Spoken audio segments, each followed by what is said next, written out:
steal my money. Thank you, Mr. Postmaster. The best is yet to come. That's what every leader knows. Now, a leader knows how to delegate. Honesty. He knows communication, confidence, commitment, a positive attitude, and creativity. But fundamentally, I believe that every leader in his heart knows that if he keeps in his mind the best is yet to come, all of those attributes suddenly take precedence and come to you automatically.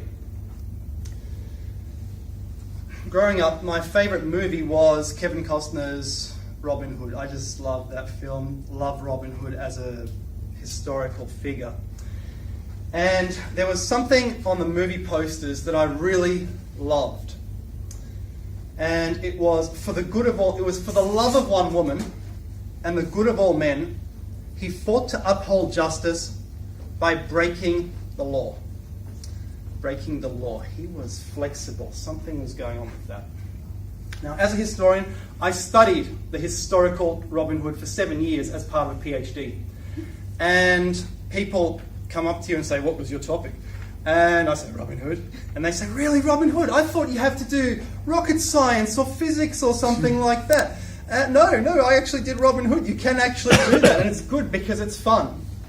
Now, the historical Robin Hood, it turns out, he was such a good leader that his legend became the Robin Hood legend, and it endured for 800 years.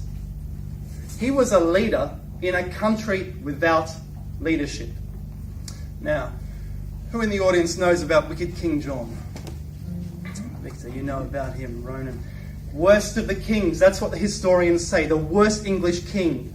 He gave England to the Pope. Can you believe it? Gave England to the Pope just to annoy a few of his fellow nobles. He was a psychopath. Bad man, very bad.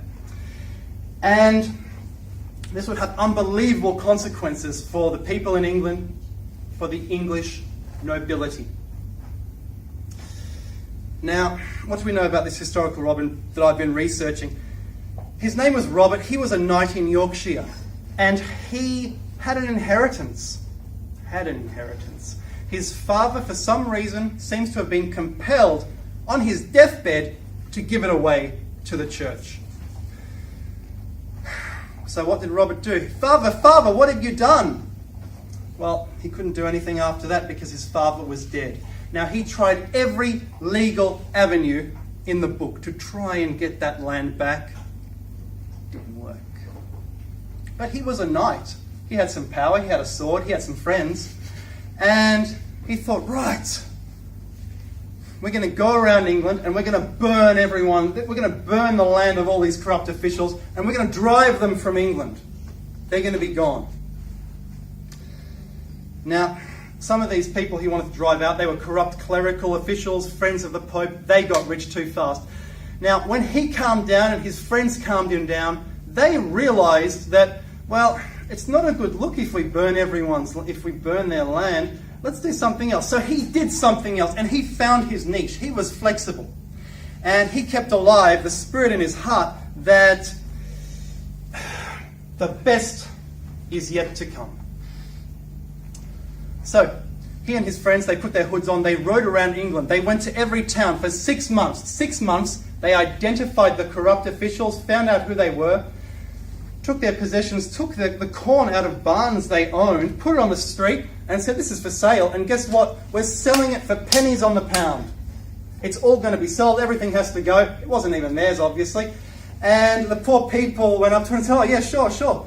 And what they even did was, with the money they had after they extracted their expenses, they threw that to the poor.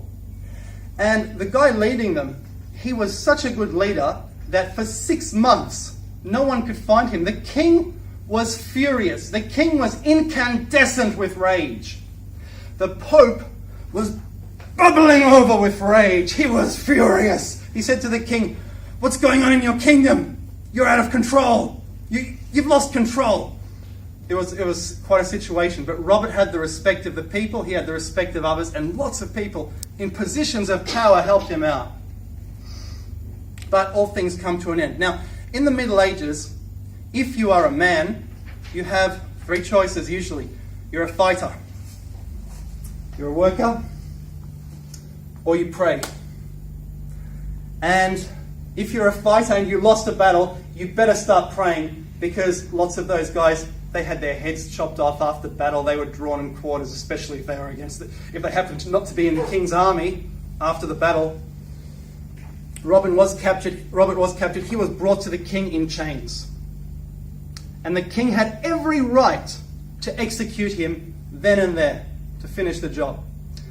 But he started talking to Robert, and Robert started telling him things, started talking about how he should manage his kingdom. He started talking about his problems and the problems the kingdom faced.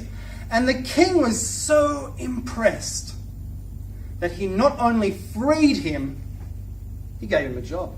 He promoted him. He said, "You want to work for me? As part of the royal cavalry, you can work for me." And Robert said, "Yep, that sounds awesome to me." Now, Robert also went on to meet the German emperor and even the Pope. And the Pope signed an agreement giving him his lands back. He was a good talker. He was a good leader. Honesty, delegation, confidence, commitment, even compassion, creativity, they're all good. But I believe that all come automatically from someone who knows in his heart that the best is yet to come. You have to know that. And then all the leadership traits will follow. A leader is flexible and keeps the goal always in mind and is not afraid to take everything which seems to be a certain way, like this, and turn it upside down to get unbelievable results.